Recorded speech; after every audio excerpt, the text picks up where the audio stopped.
a pace e la grazia di Dio. Oggi studieremo un messaggio molto profondo e vorrei che voi prendete con me la vostra Bibbia e aprite nella carta, nella lettera dei Ebrei, capitolo 2, dal versetto di numero 9.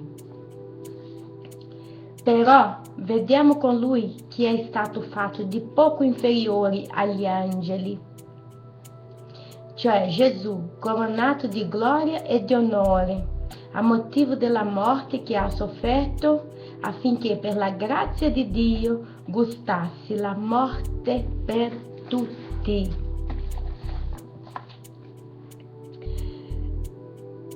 Gesù ha gustato la morte per tutti, per la grazia di Dio. Lui come Dio ha preso la forma umana e così come l'essere umano si è fatto di poco inferiori agli angeli. E perché noi siamo un poco più inferiori agli angeli? Semplicemente perché noi proviamo, assaggiamo la morte, cosa che non succede agli angeli. Dobbiamo offrire onore e gloria al Signore Gesù, perché Lui si è fatto più piccoli, non un poco più piccolo. Gesù era così grande, era immortale, stava in cielo, era il Re, no? A fianco a proprio Dio. E Lui si è fatto un po' più piccolo agli angeli, ha provato, ha assaggiato la morte per tutti noi. E Lui deve essere onorato. Che lo Spirito Santo sia nei nostri cuori in questo momento. E che questa parola va e venga fruttificare in tutti i cuori in nome di Gesù.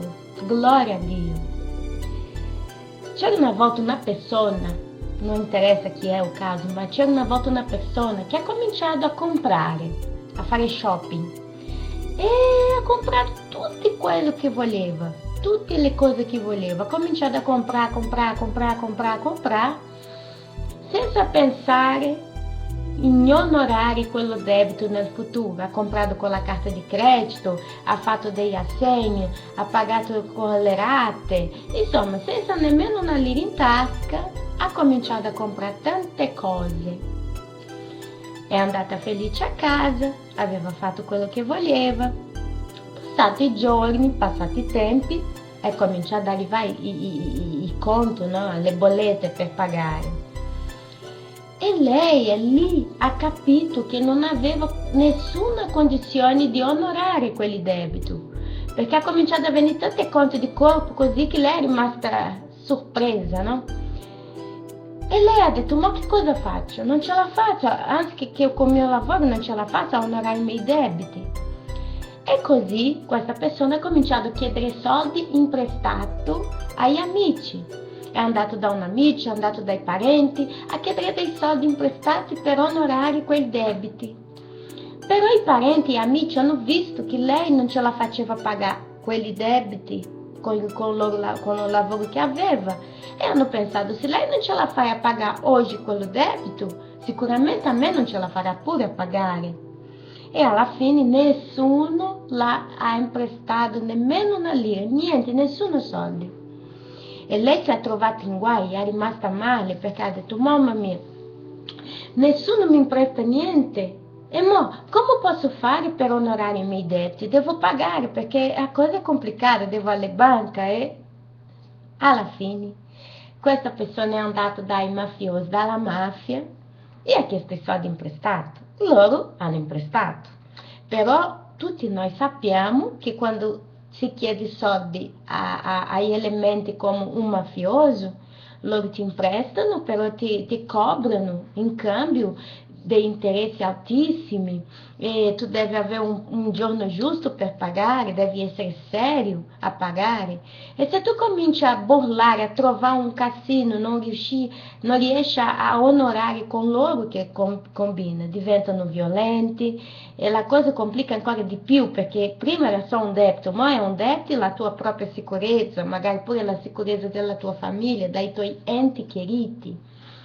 E quella persona si è trovata in quello guai, è cominciata a pagare i debiti, in quello primo momento, però si è trovata con un debito dopo molto più grande e in situazioni pericolose per se stessa. E ha cominciato a disperare, a preoccupare, a entrare proprio in panico. Mamma mia, ora devo pagare ai mafiosi e non ce la faccio mai, non ce l'ho dove trovare i soldi. Come posso fare? Come posso fare?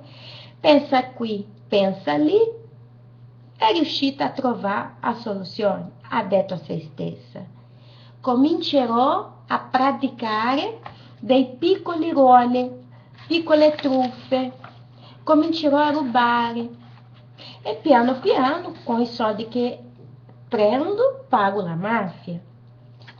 E lei allora ha cominciato nell'inizio con piccole truffe, ma poco a poco, di truffa in truffa, la cosa stava complicando di grosso e lei ha pensato nuovamente: mamma mia, non ce la faccio ancora a pagare, onorare i miei debiti con i mafiosi.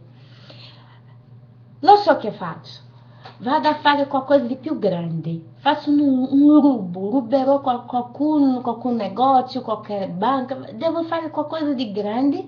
Prendo soldi abbastanza per onorare che questo mio debito e ti sono a posto. Chiudiamo lì il discorso. E così ha fatto, è andato da un negozio per rubare dei soldi, però come lei mai aveva fatto quella cosa, si è trovata proprio dei guai, e nervosa, e ansiosa, disperata. In quel momento che stava cercando di rubare, ha perso il controllo e ha sparato in quello signore padrone di quel negozio e lo ha ammazzato. E ma lei si trovava in guai con la mafia, con i debiti, con il rubo e ha pure ammazzato una persona. Lei aveva 4 problemi veramente seri. E poco tempo è passato, non è andato tanto, e i carabinieri l'hanno trovata. L'hanno portata in carcere e lì è cominciato per lei un altro problema grande. Lei è andata no sottomondo dei ladri, dei malelementi, della scoria, né, della società. E lei è cominciata a stare lì in quella situazione. Bah, fino a quel punto, quella persona che prima era onesta, ma si trovava condannata come una criminosa. Insomma, lei prima era una persona onesta, ma per la gananza di avere delle cose ha cominciato a comprare un sacco di cose, si è piena di debito e non riuscendo a onorare quelli debiti si è imbrogliato ogni giorno di più, fino che ha ammazzato un uomo, è andato in carcere e lei era veramente considerata una criminosa. Per colpa della sua gananza, lei si è imbrogliata di tutto. Allora, lei in carcere ha cominciato a vivere nel mondo dei criminosi e in un profondo abisso. E qualche volta lei era tolta dal carcere per andare in causa con i giudici, perché così funziona. Una persona quando è in carcere qualche volta è tolta dal carcere e deve andare in tribunale per fare causa, perché lì c'è la testimonianza, c'è la vittima, insomma succede così. E lei era portata alle udienze dopo riportata in carcere. Però che è successo a questa persona ancora? Uno dei detenuti, vedendo che lei sempre era là e andava e veniva, non di causa in causa, ha cominciato a pensare che lei parlava di lui, raccontava delle cose di lui, perché in carcere i criminosi cominciano a parlare che cosa hanno fatto. Ah, io ho rubato quella banca, ah, io ho rubato delle macchine, ah, io ho rubato una casa, ah, io ho fatto la violenza con quello, perché è una questione di status, no? Chi ha fatto di più, chi è stato criminoso più bravo tra di loro. E piano piano loro cominciano a sapere la storia uno degli altri. E quel criminoso lì ha messo in cervello, ha messo in testa che quell'uomo lo stava denunciando, stava raccontando coisa di lui e ha cominciato a generare nel cuore una rabbia contro di lui, no? Fino a che, pensando che stava essendo tradito, ha cominciato a minacciare quell'uomo di morte. Ha detto: io ti vado a ammassare, ti ammasserò, perché tu stai andando in tribunale, sta parlando delle cose mie, sta parlando di me, sta raccontando di me, dei miei crimini. E però non era vero. Alla fine, quel signore là, ormai già tanto inguaiato, ha cominciato a chiedere aiuto ai carabinieri. Guardate che quello là mi vuole ammassare, guardate che sta succedendo questo. E mano a mano ha cominciato a parlare quello che non doveva parlare. E ha cominciato veramente a dire quello che non doveva dire. Fino a che un giorno lui si trovava a dormire nella sua cella, nel suo recinto, no? Carcerario, diciamo così. E quello là si è avvicinato con un coltello in mano, zitto zitto, e lo ha perforato, lo ha amassato. Alla fine, amici, alla fine lui è rimasto trovato morto nella mattina seguente, lo hanno trovato morto, ok? E tutto pieno di sangue, così hanno notificato al forum con i criminali. Insomma, i carabinieri hanno trovato lui la mattina dopo, tutto morto, pieno di sangue, è morto, non ce la faceva più niente. La prima cosa che hanno fatto era notificare al forum criminale, dove si passava la causa di quell'uomo. E questo, quando ha saputo il fatto, ha chiuso il caso di quella persona. Una volta che era morta, non si poteva fare più niente. Lì ha finito tutto, perché lei ormai era morta e non poteva più pagare il suo debito con la giustizia, con la mafia, con quello che ha amassato, con nessuno, era finito lì. E esiste una espressione molto, no, in latino che tanti avvocati come tutti i giudici in tutto il mondo conoscono benissimo. Questa espressione loro la usano molto quando si muore un criminoso, quando si muore una persona. Questa espressione si dice, no? Mors absolvit uominis. La morte assolve a tutti. Insomma, ogni volta che un criminoso muore e non si può più fare niente sulla causa di lui, non si può fare una denuncia, non si può penalizzarlo più, si usa in tribunale questa espressione: mors absolvit hominis. La morte assolve a tutti. Aspetta, però quell'uomo era colpevole, lui aveva ammazzato una persona, lui aveva rubato, lui aveva praticato un sacco di crimini, era provato, comprovato che lui veramente aveva fatto tutte quelle cose. E come mai la giustizia semplicemente dice mors absolvit hominis? Perché una volta che lui è morto, come puoi fare a prendere un cadavere e mettere in carcere? O come puoi prendere un cadavere e portare in giudice, davanti al giudice, per fare causa? Non si può più, è giusto, no? E mors absolvit hominis. Insomma, e è per questo che noi sentiamo la storia del tipo, magari un uomo che lavora in una banca, no?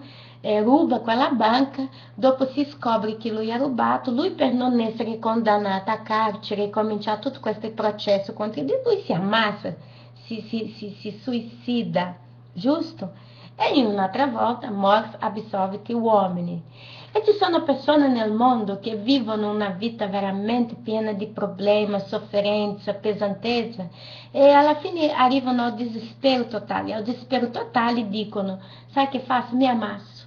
Così finisco con il mio dolore, finisco con tutti i miei problemi, non ce la faccio più. E si ammassa. E una volta che si ammassa, finisce tutte le cose. In questa terra, in questa vita, non c'è più niente da succedere con lui.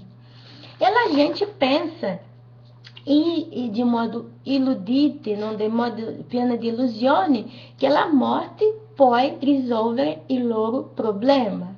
O magari accade nella vita di tanti che la morte chiude completamente o processo che estava em andamento. E tutti gli esseri umani si trovano davanti a Dio. Ma andiamo a questo secondo punto. Tutti gli esseri umani, credi tu o non vuoi credere tu, si trovano davanti a Dio. Il giusto giudice, chiamato nella Bibbia, la parola di Dio dice che Dio è il giusto giudice. Come criminali, noi siamo come criminali davanti a Lui, siamo come dei marginali, perché ogni delitto che facciamo contro il cielo fa di noi colpevoli. Ci sono persone nel mondo che, e siamo tutti noi che commettiamo ogni giorno qualcosa, facciamo delle bugie, rubiamo, pensiamo brutto di qualcuno, abbiamo invidia, abbiamo odio, non vogliamo perdonare, prendiamo angoscia nel cuore perché qualcuno ha offeso a noi, imbrogliamo, prostituiamo, insomma, ci sono tante cose che gli esseri umani praticano nella terra, nel mondo, che davanti a Dio, il giusto, retto giudice, siamo considerati come dei criminali. E così come nella vita degli uomini, un giudice deve punire, c'è come fare una causa contro un criminale, in cielo Dio lo stesso li fa. E tutti i nostri errori sono scritti con Dio in un libro delle nostre opere. Ogni cosa sbagliata che facciamo è registrata in cielo. E non c'è bisogno di una testimonianza a fianco di Dio per dire: ah, quella persona oggi ha rubato, quella persona ci ha ammazzato. No. La Bibbia dice che Dio è onnisciente e Dio è pure onnipresente. Significa che Lui sa di tutte le cose. E ogni volta che noi facciamo qualcosa sbagliata, Lui ha coscienza di quello. E Lui è onnipresente, Lui è lì, Lui vede. Nel più nascosto che vogliamo praticare qualsiasi cosa, Lui riesce a vedere. E in più riesce a conoscere le intenzioni del nostro cuore. Alla fine non c'è come scappare di Dio. Magari io in questa vita faccio un sacco di cavolata, faccio un sacco di sbaglio, mi ammazzo alla fine pensando che vada a chiudere, però il processo continua nella eternità. Io posso scappare da un giudice umano, posso scappare da un tribunale terreno, però io arrivo là, nel giorno del giudizio, davanti a un Dio che c'è contro di me tutte quelle cause ancora non chiuse. Però c'è un dettaglio che rifere che questa frase, mors absolvit omnes, ancora vale in cielo, davanti a Dio, con Dio. E tu ti chiedi, ma come mai? Se io muoio una volta só in terra, la mia vita una volta che finisce qua, la mia carne non respira più, io sono morta, come mai in cielo la morte può ancora assolvermi dei miei errori, dei miei peccati, dei miei sbagli? Come mai? E qua noi continuiamo a estudar su questo, vedi? Solo per continuare o studo, però la espressione mors absolvit homines è ancora valida con Dio. Però non la tua morte, perché anche che tu muoia, independente che abbia un gran debito con la giustizia degli uomini, dopo la tua morte, questo debito continua con Dio e sarà giudicato per la giustizia di Lui. Tu chiedi ai tuoi debiti, tu chiudi i tuoi debiti qui nella terra, però purtroppo questo continua in cielo, come avevamo detto. Non si ferma con la tua morte e sicuramente ci porterà a una sentenza inevitabile e tu dovrai onorarlo. Allora, come si può dire che mors absolvit homines vale in cielo se la tua propria vita, la tua propria morte non assolve niente al di là? Perché davanti alla giustizia di Dio, solo la morte di un santo può far valere questa espressione. E chi sarebbe questo santo? Chi sarebbe? La morte di quello che non c'era colpa, la morte di quello che era santo, la morte di quello che si è fatto colpevole per tutti noi. L'unica morte valida davanti a Dio, la morte del nostro Signore Gesù Cristo. Questa sì, questa morte puoi veramente assolvere i tuoi peccati, i tuoi delitti, i tuoi sbagli e errori davanti a Dio. Andiamo sulla lettera di Ebrei, la carta di Ebrei 2,9. Vedi che c'è scritto là, coronato di gloria, di onore. Gesù è stato coronato di gloria e di onore a motivo della morte che ha sofferto, affinché per la grazia di Dio gustassi la morte per tutti noi. Quello Gesù nato dalla Vergine Maria un giorno, generato dallo Spirito Santo, quello Gesù che è venuto e vissuto sulla terra in completa e plena santità, quello Gesù che ha predicato il Vangelo, quello Gesù che ha curato, che ha guarito, quello Gesù che ha parlato delle cose meravigliose a moltitudini di persone, quello Gesù che è stato messo su una croce e ha fatto cadere fino all'ultima goccia del suo sangue. Quello Gesù che è stato colpito coi chiodi nelle mani, nei piedi, che è stato bucato a fianco. Quello Gesù che è stato coronato con i spigni. Quello Gesù che è veramente morto, si è messo lì in quella croce per me, per te, per tutti gli uomini di tutte queste generazioni. Lui, con la morte di Lui, si è giustificato davanti a Dio. Lui si è giustificato davanti a Dio. Gesù ha occupato un corpo umano, così come noi, per soffrire la morte per ognuno di noi.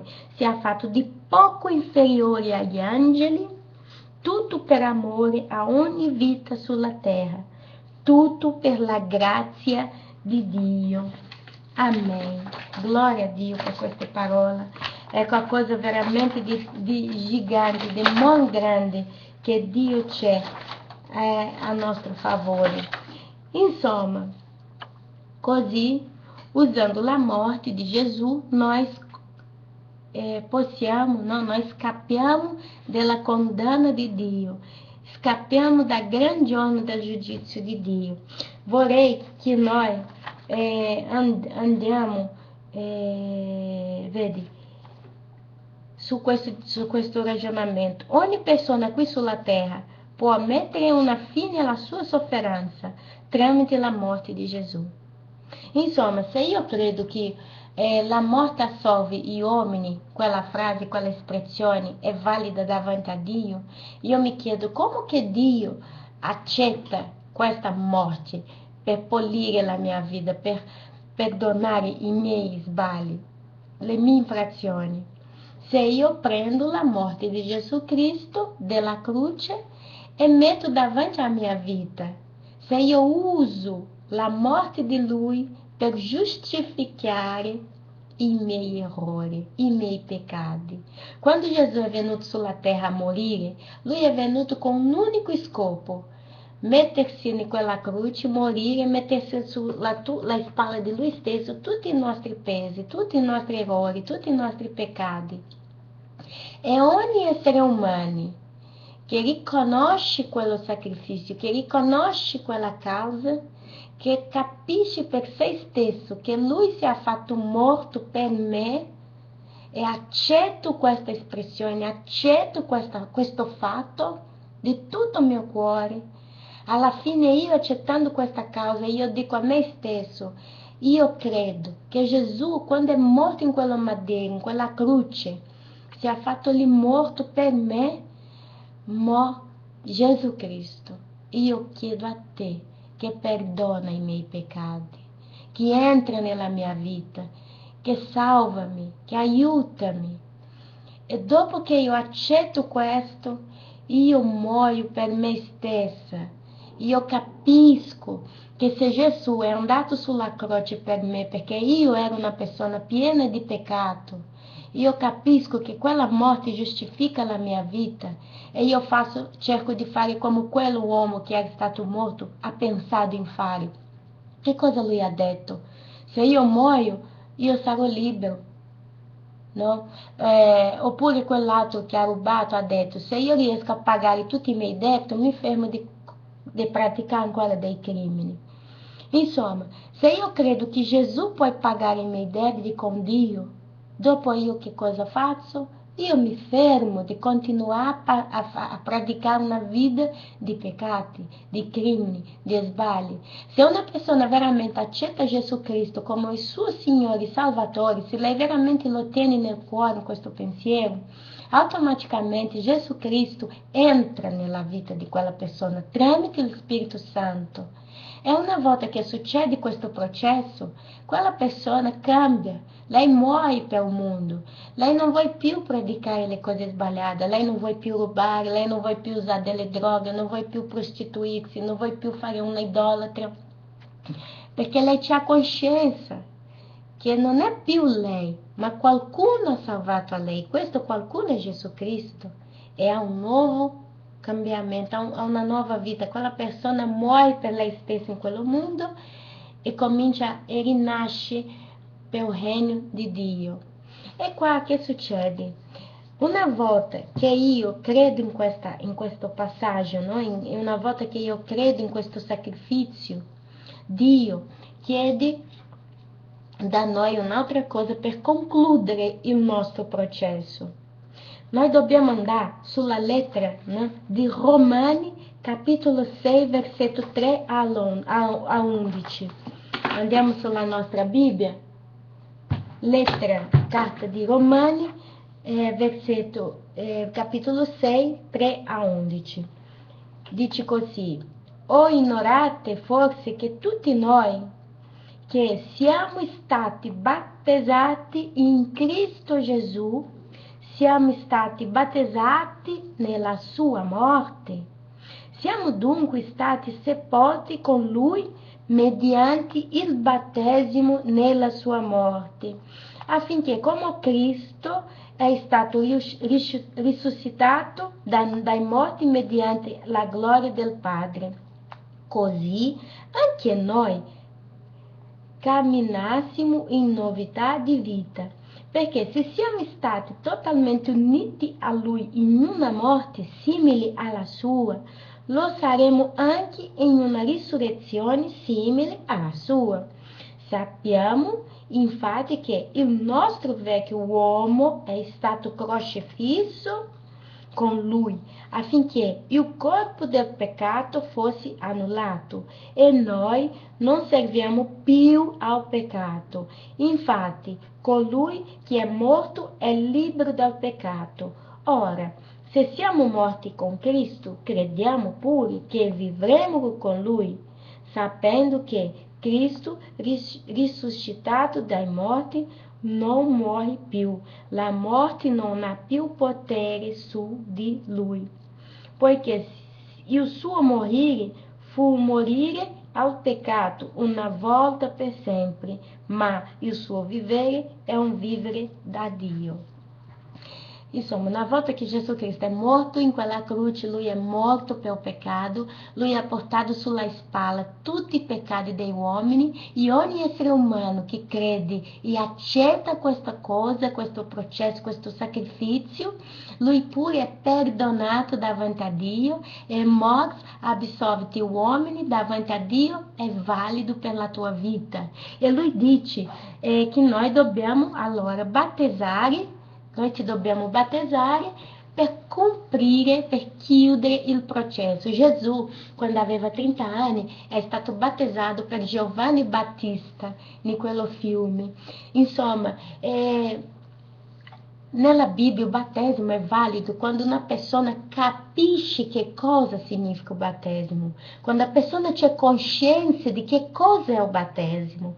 Il battesimo significa che quando noi ci buttiamo dentro dell'acqua con tutto il nostro corpo per immersione totale, noi stiamo morrendo, nós stiamo lavando. Quell'acqua significa o sangue di Cristo che ti lava della vita vecchia, ti butta addosso tutti i tuoi peccati, ti caccia di te tutte quelle cose, e quando tu ti alza di quelle acque, tu está te alzando como uma pessoa que está nascendo de novo.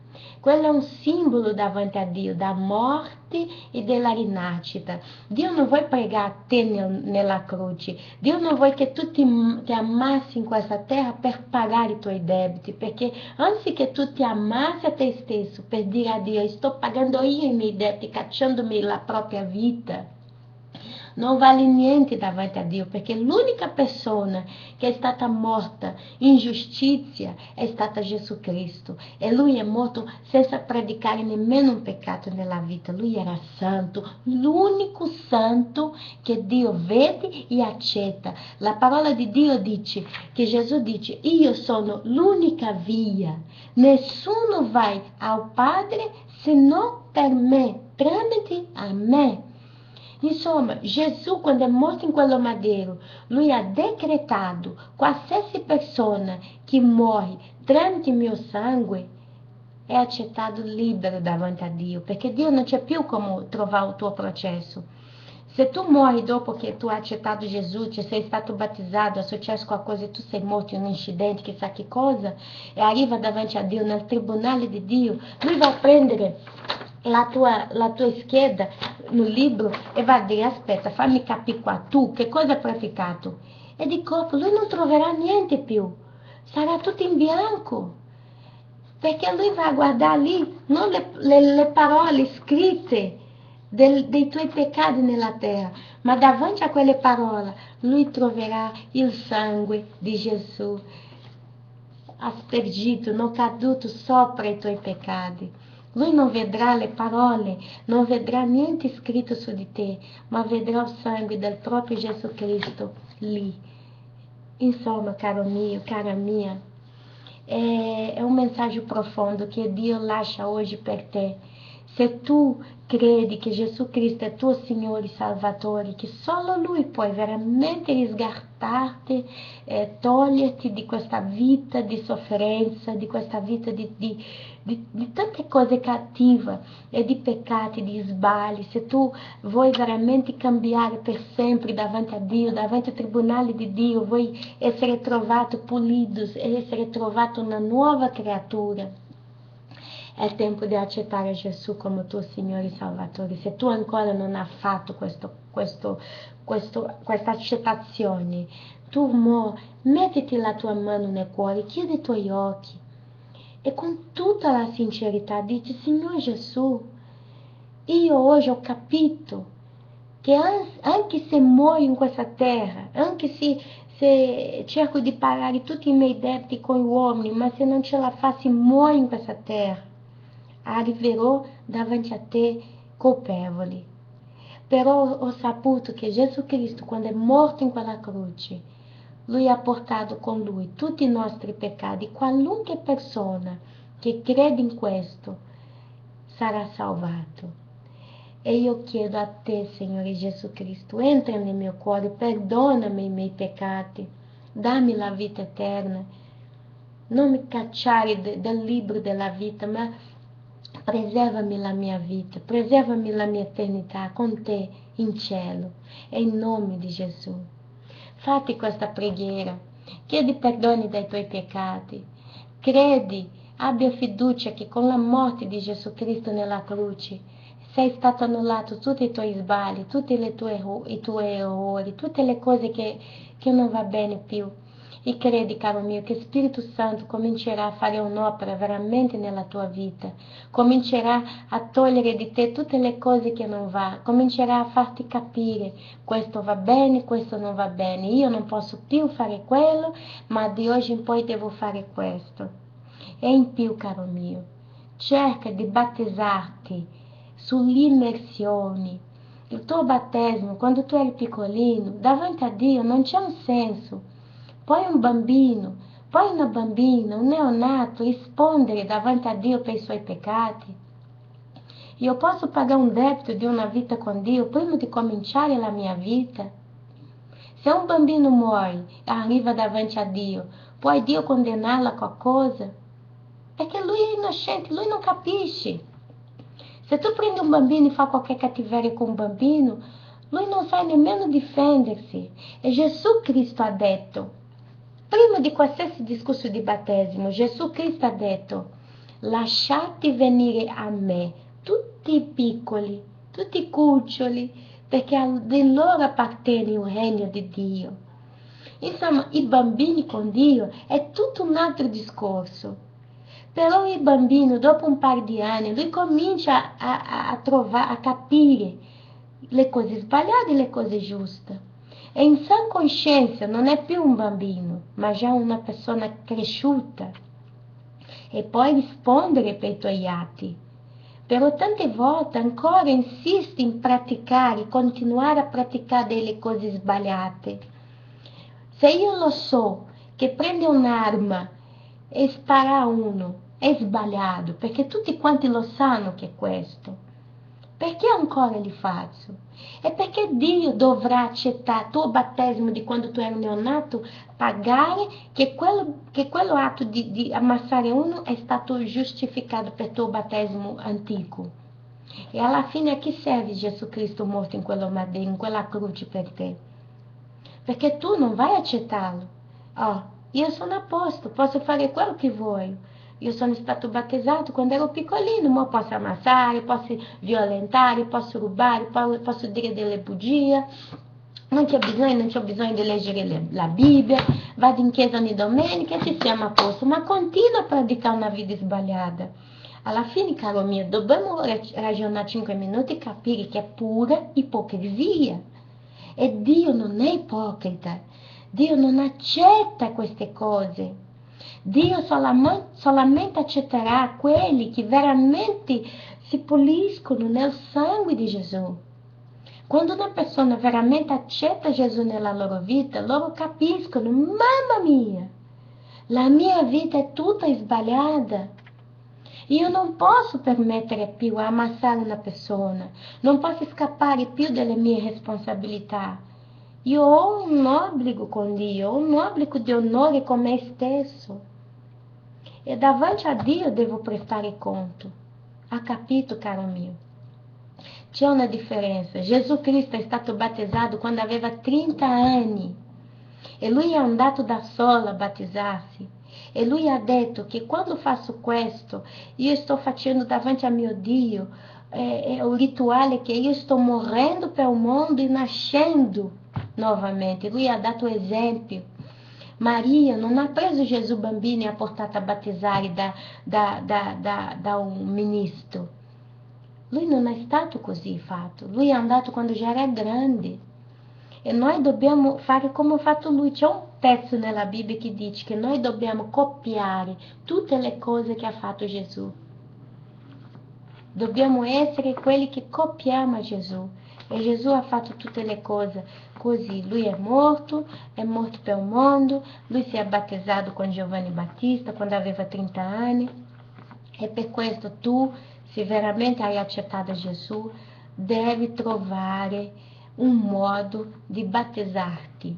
Devi trovare un modo di battezzarti, di andare sulle acque per immersioni e davanti a Dio fare vedere a Lui, Signore, io sono qui. Io mi sono veramente buttato davanti a te. Io sono una persona piena di peccato, piena di sbaglio, ma di oggi in poi voglio essere una persona nuova, una nuova creatura. Voglio morire per me stesso e nascere per te e essere trovato davanti a te nel giorno del tuo giudizio, degno, pulito per il sangue di Gesù Cristo. Caro mio, non voglio prolungare molto questa parola. Tu c'hai su YouTube un spazio dove tu puoi scrivere quello che pensa e se magari tu vuoi battezzarti veramente conforme dice la parola di Dio, puoi scrivere E dali noi vogliamo aiutarti a trovare un modo di comprire, di onorare tutte queste cose che chiede Dio. E io vi lascio veramente con tanto amore e vi chiedo veramente, leggete la parola di Dio.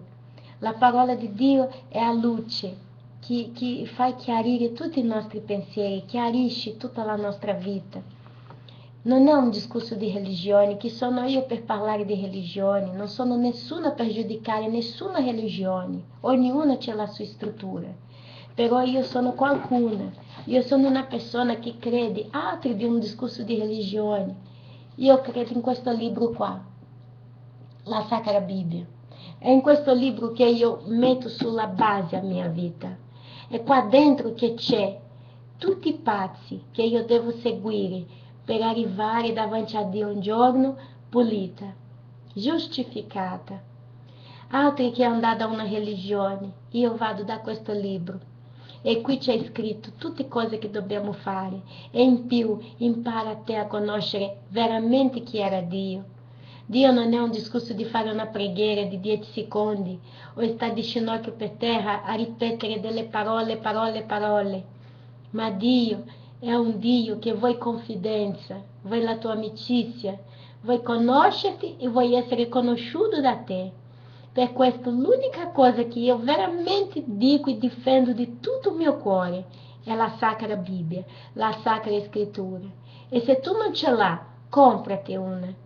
Comprati una scrittura, comprati la tua Bibbia, leggila e vedi che abbiamo ragione in tutte queste cose che stiamo parlando, perché noi non parliamo sulla parola dei uomini, ma parliamo sulla parola di Dio e c'è tutto scritto qua.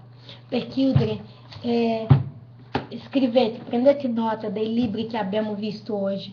Noi abbiamo visto il primo libro, Ebrei, capitolo 2, versetto 9. E dopo abbiamo preso per finire Romani, aspetta che vi trovo qua perché come c'ho tutto scritto magari mi perco un pochettino.